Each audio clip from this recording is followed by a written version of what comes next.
everybody, welcome back. Today as well we have got you another video. In this video I'll show you how you can open a Dogecoin wallet account. But before that, please do make sure to like our video, subscribe our channel, and yes, without any further delay, let's start. So for that, simply go ahead, open up your particular MyDoge app on your phone. And once you've done that, we are in the section of simply tap on this option of create account. Then you will get this kind of section. Now you simply have to add in yourself a passcode. Once you're done entering, you simply have to re-enter. Then tap on confirm pin.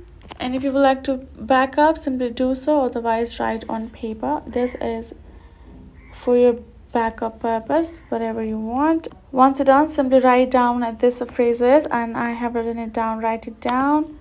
Skip for now. I'll do this letter, and there you go. This is how it's gonna pop up. You can also choose to skip it. So that is how you can do it. Hope this video was helpful to y'all. Thank you so much for watching, and yes, I'll see you guys in our next video.